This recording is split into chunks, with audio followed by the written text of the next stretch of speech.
sommes de retour pour Rendez-vous matin avec mon invité ce matin, Christine Marchand. Bonjour.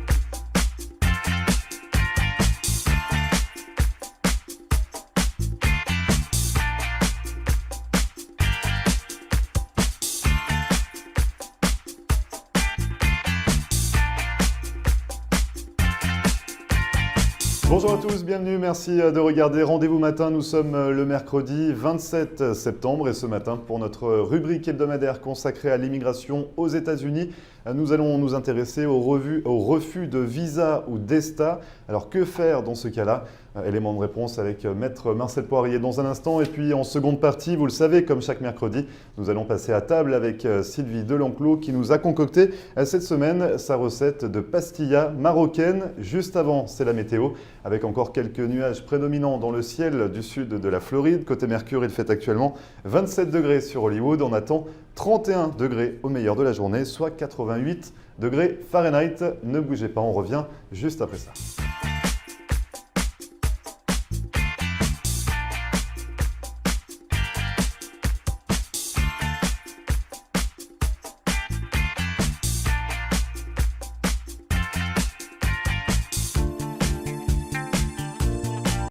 Voilà une brillante idée. Si votre lampe est cassée, si votre lustre de collection a besoin d'un recablage ou pour toute autre réparation de luminaire, ayez le réflexe The Light Switch. Avec plus de 30 ans de savoir-faire dans le domaine de l'éclairage, Philippe Bartolomucci saura donner une seconde vie à tous vos luminaires.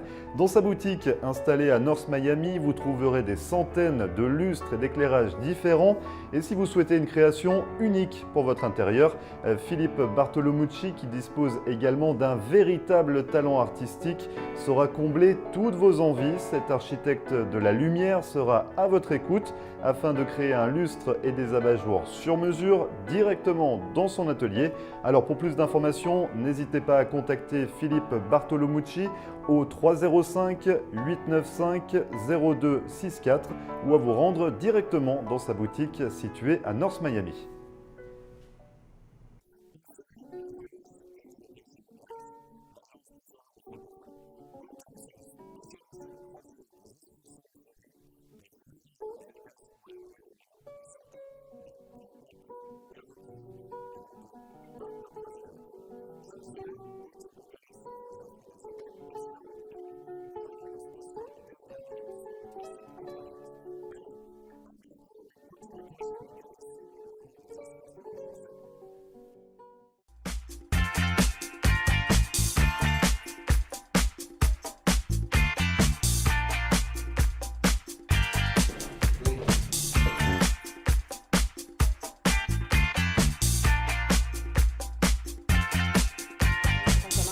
Merci à vous de regarder Rendez-vous matin. Nous sommes de retour, comme je vous le disais, on va s'intéresser au refus de visa. Si vous souhaitez venir investir aux États-Unis ou simplement passer quelques jours de vacances, si votre visa ou ESTA est refusé, comment réagir dans ce cas?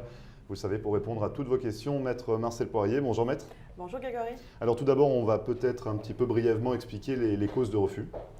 Alors, il y a différentes catégories. Je voulais faire la différence entre un visa qui est envoyé à l'immigration américaine, par exemple comme un L1 ou un O1, que c'est une pétition qui est envoyée à l'immigration américaine avec un formulaire. Une pétition, c'est pour une demande de classification. Ce n'est pas un visa. Alors, il y a des dossiers qui sont envoyés directement à l'ambassade ou au consulat du pays d'origine, comme le E2. Il y a des dossiers qui sont demandés à la douane, comme le TN pour les Canadiens. Il y a d'autres dossiers qui sont d'abord une demande de classification. Alors, je vais commencer par l'immigration américaine.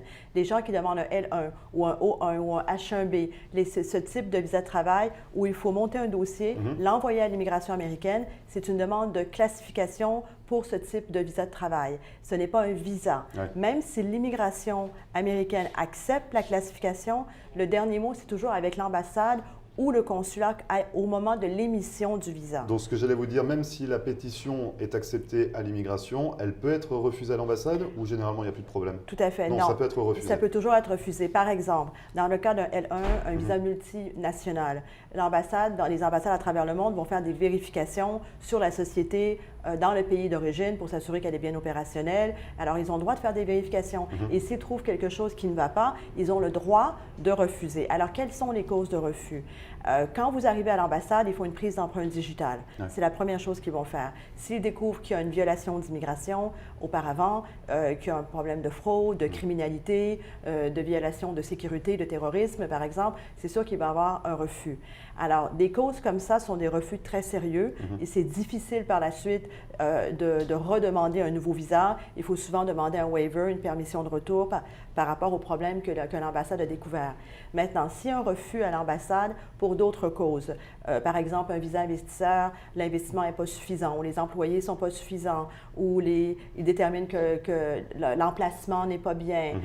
Peu importe la raison de refus, il y a une possibilité de représenter le dossier. Alors, un refus, c'est ce qu'on appelle sans préjudice. Il ne faut pas paniquer parce que souvent, surtout les investisseurs, dans le cadre des créations, ils sont obligés d'investir avant la demande du visa. La question classique, qu'est-ce qui arrive si mon visa est refusé? C'est ça. Est-ce qu'on peut se permettre de réappliquer pour le même visa ou c'est pas possible? Oui. Alors, si la raison du refus n'est pas encore une fois la cause de fraude et criminalité, ou il faut faire d'autres démarches pour demander une permission de retour, mais qui est beaucoup plus complexe. Si c'est une base de refus dans le dossier lui-même, il faut représenter tout simplement, regarder ce que l'ambassade a trouvé qu'il y avait un problème. Il faut reconstruire le dossier, arranger les éléments que l'ambassade a déterminés qui n'allaient pas et représenter le dossier. Des fois, l'ambassade demande un certain temps avant de représenter le dossier. Tout dépend des cas. Ça peut être, par exemple, une période de 6 mois, de ne pas représenter le dossier tout de suite. Donc il y a quand même un délai de carence, on va dire, entre... Pas toujours, pas toujours. Des fois, c'est très court. Des fois, ils demandent de dépenser plus. Alors, il faut revenir, il faut qu'ils reviennent. Alors, qu'est-ce qui se passe aux douanes s'il y a un refus? Alors, les gens, souvent, ils sont un peu paniqués. Est-ce que le ESTA va être aussi refusé? Ça dépend de la cause de refus. S'il y a une cause de refus ou que l'ambassade détermine que le ESTA va aussi être refusé ou bloqué, à ce moment-là, il faut que, avant de pouvoir revenir aux États-Unis, il faut qu'il demande un visa B1, B2. Alors, ils retournent à l'ambassade en expliquant qu'il y a un refus de visa pour une raison ou une autre et ils sont obligés de revenir pour arranger le problème. Et c'est à l'ambassade, c'est à leur discrétion toujours de leur donner un B1, B2 pour être capable de revenir. Donc, ce qui veut dire que même si on investit sur un visa E2, parce que le visa E2, avant de l'obtenir, il faut faire l'investissement, il faut prendre des locaux, ouvrir des comptes en banque, il faut faire beaucoup de démarches administratives. Imaginons que le visa E2 soit refusé, on peut quand même revenir aux États-Unis, soit pour refaire une demande de visa E2, soit pour améliorer la situation, ou soit tout simplement pour vendre ce qu'on a investi. C'est possible, on n'a pas une interdiction de territoire si le visa est refusé. Alors, il n'y a pas une interdiction de territoire, mais l'ambassade peut bloquer le ESTA. Et si l'ambassade bloque le ESTA, il faut demander une demande de retour avec un visa de touriste qui est un B2 et il faut retourner à l'ambassade tout de suite après s'il y a un refus pour demander un B2 et après vous pouvez revenir. Maintenant, qu'est-ce qui se passe aux douanes? Alors aux douanes, il faut leur dire la vérité. Il faut bien sûr leur dire je suis allé à l'ambassade, j'ai fait une demande de visa, il y a eu un refus par rapport à telle et telle raison, je suis obligé de revenir pour ou vendre ou réinvestir ou arranger le problème et après représenter le dossier. Parce qu'il ne faut pas oublier que toutes les informations sont enregistrées. Alors, ils ont... L'historique reste. C'est ça. Quand ils scannent le passeport, toutes les informations sont sur le système. Alors, il faut toujours bien leur indiquer, je suis allé à l'ambassade, j'ai eu un problème, maintenant je suis de retour pour faire ABC. Il faut bien leur expliquer aux douanes. Maintenant, qu'est-ce qui arrive s'il y a un refus à l'immigration américaine? Alors, c'est là que les gens, des fois, il y a une confusion. C'est bien indiqué sur les notices d'approbation, ceci n'est pas un visa. Alors, il ne faut pas mélanger les L1 ou les O1 pour tous sauf les Canadiens. Parce que les Canadiens, le L1, il n'y a pas d'ambassade. Une fois que le L1 ou le O1 est approuvé, après, ils rentrent directement avec leurs documents, leur notice d'approbation. Ils ne passent pas par l'ambassade. Alors, dans ce cas-là, encore une fois, l'immigration va donner leur raison de refus, que ce soit un visa O, un visa L, un H1B. Et bon, le H1B, il y a les quotas, mais disons qu'il n'y a pas les quotas, il faut représenter le dossier. Ce n'est pas la fin du monde. Je veux dire, il faut regarder les bases de refus et après voir comment nous pouvons améliorer le dossier et le représenter. Il ne faut surtout pas paniquer. Les gens, des fois, ils ont un état de panique. S'il y a un refus, ce n'est pas une finalité, à moins, comme je vous expliquais, que c'était causé par une fraude ou de la criminalité ou des violations d'immigration. Ce n'est pas une finalité. Il faut tout simplement s'asseoir, regarder les bases, pourquoi il y a eu un refus et représenter le dossier en prenant connaissance des raisons et améliorer, bien sûr, en donnant d'autres éléments qui nous ont demandé. Il faut bien il faut rester calme. Oui, mais c'est compliqué parce que parfois ça implique un coût, un investissement, comme le visa E2, s'il y a déjà des salariés en place ou des locaux à payer. Tout ça retarde le processus finalement et il n'y a pas de solution de repli pour récupérer cet argent perdu finalement. L'argent n'est pas perdu. L'argent n'est pas perdu. Il faut simplement qu'il représente le dossier assez rapidement. Il y a un délai. Il y a un délai parce qu'ils sont obligés de revenir ou peut-être pas. Des fois, ils ont d'autres personnes qui sont déjà présentes aux États-Unis qui peuvent arranger les problèmes et eux restent dans leur pays et après ils représentent le dossier. Des fois, c'est mineur. Ils peuvent demander à des gens qui sont déjà présents aux États-Unis, des prestataires qui les ont aidés, qui peuvent faire les modifications pour eux. Et est-ce qu'il y a des visas avec lesquels on ne peut pas se permettre de réappliquer, de le redemander en cas de refus?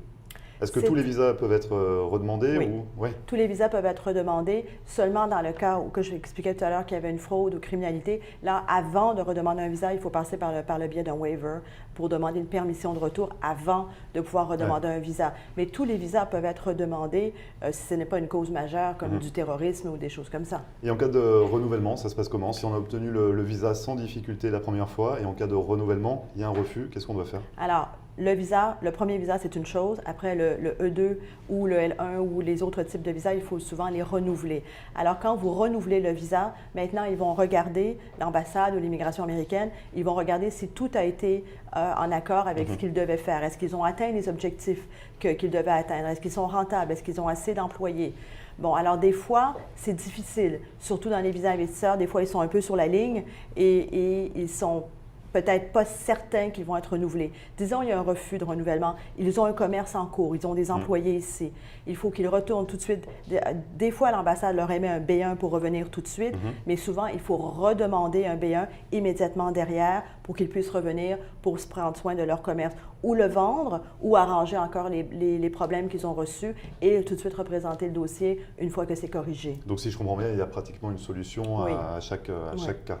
Donc, il faut garder son calme, c'est ça l'idéal. Pour les touristes également, ça se passe comment en cas de refus de visa, d'ESTA, pour ceux qui sont éligibles à l'ESTA?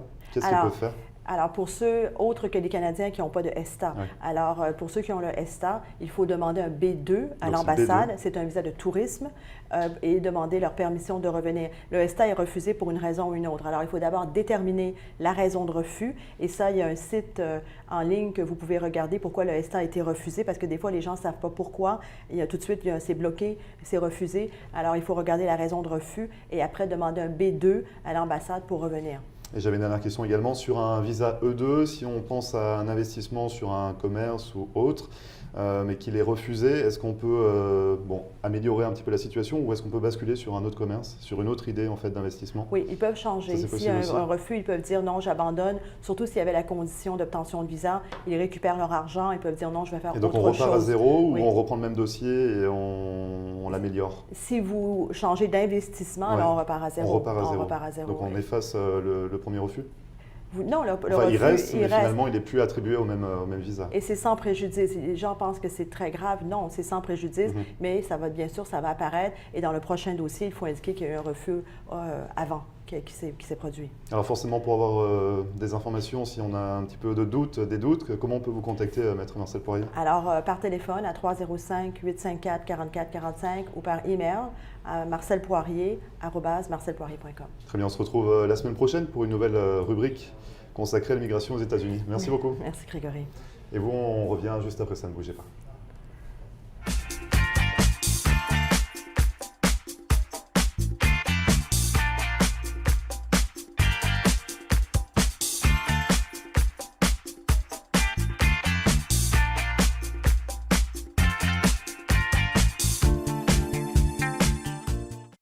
Marcel Poirier, avocate en droit de l'immigration américaine et membre du barreau de la Floride.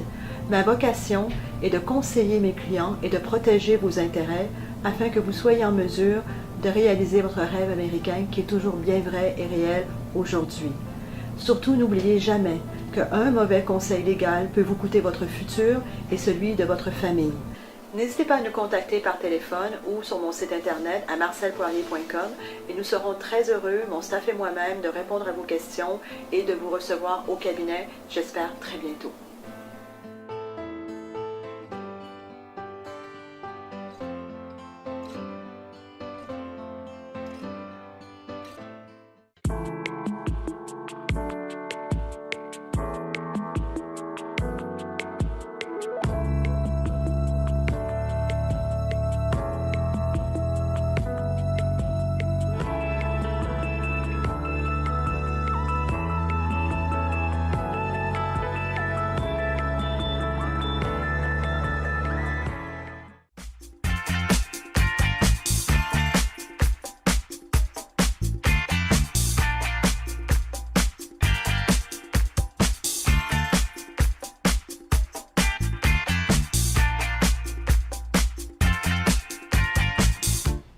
de regarder Rendez-vous Matin. Comme chaque mercredi, nous passons à table sans attendre avec Sylvie Delenclos. Bonjour Sylvie. Bonjour Grégory. Et ce matin, vous nous avez concocté une recette de pastilla marocaine. Très bien, je croyais que vous alliez me dire quel beau dessert. Mais non, Quel c'est beau pas un dessert. dessert. C'est vrai qu'on dirait saupoudré de sucre glace, mais pas du tout. Donc on va Non, expliquer non. un petit peu. D'ailleurs, qu'est-ce qu'il y a dessus là qui est un petit peu- Si, il y a du sucre glace. C'est du sucre glace. Oui, oui. Donc finalement, voilà, j'avais un petit peu l'œil. Cette Exactement. pastilla marocaine, elle nous vient du Maroc. Alors, oui, maintenant, Maintenant, oui. c'est la pastilla, c'est marocain, il n'y a pas de souci. Simplement, au départ, au XVe siècle, jusqu'au XVe siècle, c'était espagnol, Ah oui. andalou exactement. D'accord. Et puis, vers 1492, je crois, sont les réfugiés morts qui sont partis au Maroc et qui ont emporté la pastilla avec plein eux. de recettes, dont celle-ci, Parce la que pastilla. Et la pastilla, on va faire un petit peu j'ai perdu le nom, mais la pastilla qui signifie. Pastilla, ça veut dire pâte, Pâte en en espagnol. espagnol. C'est pour ça que c'est resté finalement. Mais bon, C'est- quand je dis oui, c'est marocain, c'est vrai, mais bon, inutile de vous dire qu'on l'a fait aussi en Tunisie, en Algérie, etc. Et il y a plein de recettes de pastilla. Celle-ci, c'est la pastilla au poulet. Mais la recette vraiment traditionnelle du Maroc, c'est la pastilla de pigeon. Ah, au pigeon. Oui, de pigeon. Dans les grandes réceptions, les mariages, avant de démarrer le repas, on sert la pastilla. Ah, donc c'est ce que j'allais dire, c'est pas un plat principal en fait, on ne sert pas ça. Non, ils le servent dès le départ débuter le repas. de la réception. Alors là, bon, c'est une pastilla moyenne qu'on fait pour une famille, mais ils en font des très très Oui, grandes. oui, forcément. Oui. Et puis on peut en faire des mini aussi. Vous savez, Ouais. dans les buffets, j'en fais quelquefois des toutes petites pastillas. Et garni de légumes, de viande, on peut les faire, on peut Alors, les garnir de différentes oui, manières. bon, Ouais. on peut faire évidemment, comme je vous dis, il y a plein de recettes, mais la recette de base, c'est donc Enfin, à pigeon. l'intérieur de ces feuilles de briques. Je voulais quand même avant peut-être Qu'on vous voit montrer. une feuille de briques parce qu'elles Oui. sont. Donc ce sont des feuilles de briques. Alors, ce sont des feuilles de Comme briques. pour faire des samosas ou. Voilà, mais dites donc, c'est que vous en savez des choses. Attendez, hein. attendez, je me renseigne. Alors, la feuille de briques, c'est ça. Ouais. C'est hyper fin. En fait, c'est juste de la farine, de la semoule de blé et de l'eau. Farine, semoule de blé et eau. Est-ce qu'on peut Alors- les faire nous-mêmes ou c'est Ah non, vraiment très non, compliqué alors de là, réaliser non, une c'est telle feuille de briques? vraiment une technique Ouais. et voilà, je pense que là pour le coup, je me lancerai pas. Ok. Bon, c'est vrai que c'est quand même difficile d'en trouver ici aux États-Unis. Ouais. Alors, pour beaucoup de recettes, ce que font les gens, c'est qu'ils utilisent la pâte de phyllo. Oui, c'est pas tout à fait pareil. C'est pas tout à fait pareil, mais disons que ça peut s'utiliser de la même façon parce que c'est souple, Ouais. voilà, on les mouille, on les beurre, etc. Bon, ceci dit, on peut en trouver quand même Oui. aux États-Unis Bah, dans vous en avez, certaines. forcément. J'en ai, donc c'est que c'est possible. Très bien, voilà, donc on c'est se sert de surtout ce ces que, feuilles que de je voulais briques vous montrer. Voilà, avec de la semoule et de la farine. Oui. Et donc on peut faire des samosas, tout ce qu'on Alors, on disait peut faire des avec. samosas, on peut faire, beaucoup de choses. Tout simplement, vous savez, une feuille, vous cassez un œuf, vous mettez de la viande. Avec du thon aussi, c'est ou pas mal du ça. thon, Thon voilà, et œuf, c'est pas mal, ça. on replie tout. On met un peu d'huile d'olive, on met au four avec une salade le soir. Ça, c'est extraordinaire. Hein. Ouais, oh ouais, là là, ça ouais. rend des services incroyables. Et donc pour cette Alors, pastilla, j'allais là, dire pour tortilla. cette recette de pastilla, il nous faut 10 feuilles. Ah oui, quand même. Oui, parce qu'en fait, on va faire un fond Oui. avec des feuilles que l'on va mettre en éventail et qu'on laisse déborder largement du moule pour pouvoir replier, ce qui explique qu'on en utilise beaucoup. Donc il y a eu un moule. Très bien. Donc Voilà. vous mettez les feuilles Dans un moule à tarte, tout simplement, et vous on d'accord. met les feuilles En éventail. en éventail, on en D'accord. met 5, après on en pose 2 pour faire quand même solidifier le fond, Oui. si vous voulez. Oui. Et puis toutes ces feuilles, elles sont beurrées. Bon, c'est un petit peu riche, hein, mais allez, pas grave. de temps en temps. Ça passe. Avec un peu d'huile d'olive ou pas, Sylvie sur Pardon un peu d'huile d'olive également? Pas dans ben cette non. recette. Il n'y a pas d'huile d'olive. Eh non, c'est Me du voilà beurre. déçu, C'est me du voilà beurre. déçu, que Oui, du beurre. oui, Très bien. c'est vrai, Donc 5 exactement. feuilles, 2 par-dessus. Voilà. Ensuite, alors, elle est composée en fait de. On va couper, mais Ouais. elle est composée de trois couches de préparation différentes. Alors, la première préparation, c'est des oignons. des D'accord. oignons qui ont cuit Revenus à la doucement poêle. là dans l'huile d'olive. Ah, forcément. Alors là, on y ajoute du coriandre, du persil. On mettra le détail sur la Oui. recette sur la page Facebook. Donc coriandre, persil, on met gingembre, on met cinnamon, Cannelle, la on cannelle. va y arriver. Ouais. Oui, on va y arriver. Sel, poivre. On ajoute aussi le hazelnut. Vous savez, ça Oui, c'est cette hazelnut, c'est épice ça, le- qui sert pour le couscous, Oui, l'épice algérienne, hazelnut, ouais. marocaine, tunisienne, etc. Voilà, donc nos oignons, on les fait rissoler et puis cuire très doucement. Une fois qu'ils sont cuits, que la Bien sauce a revenus. bien réduit, voilà, on ajoute, alors on bat 4 œufs en omelette, Oui. voilà, bien Bien battu. battu, et puis on verse tout doucement dans notre Dans la préparation avec dans les la oignons. préparation D'accord. oignons. Voilà, et puis on mélange doucement à feu très doux, pour que ça ne fasse pas une brouillade, en Ouais, fait. ouais. Et puis on a comme une sorte de crème aux oignons. Voilà. Alors, la première couche, c'est cette fameuse crème aux Donc oignons. oignons avec les œufs battus et cuits dans la Voilà, poêle. avec toutes Très les bien. épices, les herbes, etc. Donc on dépose ça finalement Alors, au fond sur du plat, nos- sur notre préparation avec les feuilles de briques, briques. exactement. Ensuite, la deuxième préparation, alors c'est le poulet. Donc, la recette, c'est de cuire un poulet et puis d'en détacher toutes les chairs et toujours d'aromatiser avec le hazelnut, le gingembre, la cannelle. Donc le poulet entier. Vous faites cuire le poulet entier. On fait cuire le poulet entier et puis Et vous récupérez on la- détache les la chairs. viande du Bon, poulet. là, je n'ai pas fait comme ça. J'ai acheté des blancs. Alors. Mais non, mais Alors. je vous explique la Oui, recette oui. de base. Et moi, j'ai pris 2 gros blancs de poulet. Ok. Détaillés, petits morceaux, cuits très doucement. Huile d'olive, beurre, Oui. les épices, les herbes, etc. Donc, ça, c'est cette deuxième préparation. Est-ce qu'on met une feuille de brique Pas du tout. Non. Donc on met pas Mais par d'intercalaire. contre, vous anticipez parce que avant de mettre la troisième préparation, Feuille de alors brique. là, on remet une feuille de briques pour séparer. Alors, la dernière préparation, ce sont des amandes. Alors, on prend des amandes entières, Oui. on les fait frire dans l'huile Oula. d'olive, oui, Ouais. avec du sucre, Oui. un peu de cannelle, si on veut. Donc c'est-à-dire on fait Voilà. frire Les amandes. dans une poêle. Oui, Oui. oui, oui. Et on oui. aromatise. On c'est pendant la cuisson qu'on met voilà, du sucre. et puis de la cannelle. Et à grosse, Alors, Des il y a doses importantes 250 grammes d'amandes et puis on ajoute 50 grammes de sucre. Très bien, très D'accord. bien. Voilà, Donc on fait d'acide revenir, cannelle. nos petites Alors, amandes. nos amandes, c'est rapide, vraiment, on les fait frire tout simplement. Ensuite, on laisse refroidir et puis on mixe grossièrement. C'est-à-dire, vous mettez dans le mixeur, mais il ne faut pas que on faut n'en que fait ce pas soit une la poudre. poudre. Non, pas du tout. C'est simplement comme une grosse semoule en fait. D'accord. D'accord. D'accord. Et puis alors là, eh bien, c'est notre troisième couche qu'on va mettre par-dessus la feuille de Et donc il y briques aurait eu en la question. feuille de brique pour Voilà. séparer. On met la troisième couche avec nos amandes. Oui. Et ensuite, Alors après, eh bien, on qu'est-ce qui se recouvre. passe? Oui, avec justement, c'est ce que j'allais vous dire. Donc on récupère Bah, nos feuilles de briques. Voilà, elles sont un peu plus Ouais, ouais, larges. ouais, donc ouais. on recouvre tout La ça. préparation Voilà, dans le la moule. préparation. Et on finit par une dernière feuille de brique. Tout simplement. Mais bientôt, j'ai plus besoin de Bah non, venir, mais je vois, Grégory. mais hein.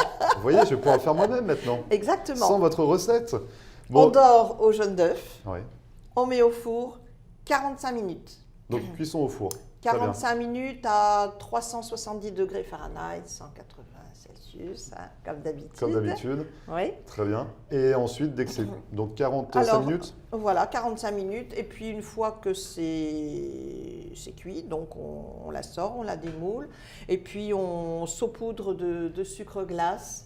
On remet un petit coup au four. Normalement, il aurait fallu que je passe au grilles, vous savez, mais Oui. bon, là, comme c'était ce matin, je n'ai pas fait. Mais Ouais, j'ai hâte on de mettra des découvrir ça quand même. photos. Pardon? J'ai hâte de découvrir le sucré salé. Oui. En fait, le sucré, c'est juste nos amandes à la fin. Ouais.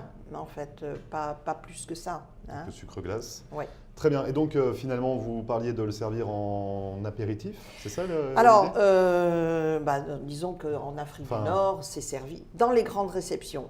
Ils Ouais. la font aux pigeons et elle est servie voilà, avant le repas. Avant le repas. Très bien. Nous ici, oui, on peut la prendre comme ça avec 3 feuilles de salade, un soir, c'est très bien. Et puis, comme je vous disais, on peut en faire des toutes petites, des mini pastillas. Et dans les buffets, pour les buffets, c'est très agréable. Ouais, c'est très sympa, c'est surprenant aussi. La recette, on la trouve sur votre page Facebook, La Cuisine de Sylvie, voilà, comme on va toujours. mettre la vidéo et puis la Et si on recette. souhaite faire appel à vos services, Sylvie? Comme d'habitude, 954 579 23 11. Et puis, on peut m'écrire privatechefsylvie@gmail.com. Merci Voilà. Sylvie, on se retrouve la semaine prochaine. Merci beaucoup. Pour une recette sucrée. Une vraie sucrée cette fois. Oui, oui, oui. Parfait. Oui. Merci Sylvie, à la semaine Bonne prochaine. journée. Au revoir. Et vous ne bougez pas, on revient juste après ça.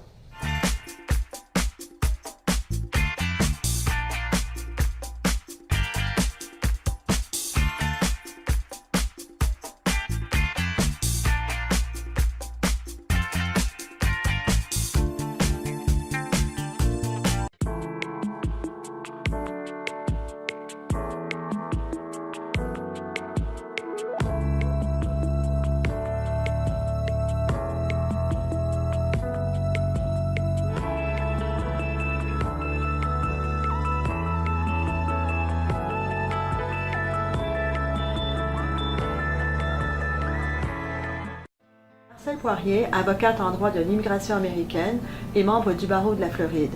Ma vocation est de conseiller mes clients et de protéger vos intérêts afin que vous soyez en mesure de réaliser votre rêve américain qui est toujours bien vrai et réel aujourd'hui. Surtout, n'oubliez jamais qu'un mauvais conseil légal peut vous coûter votre futur et celui de votre famille. N'hésitez pas à nous contacter par téléphone ou sur mon site internet à marcelpoirier.com et nous serons très heureux, mon staff et moi-même, de répondre à vos questions et de vous recevoir au cabinet, j'espère très bientôt.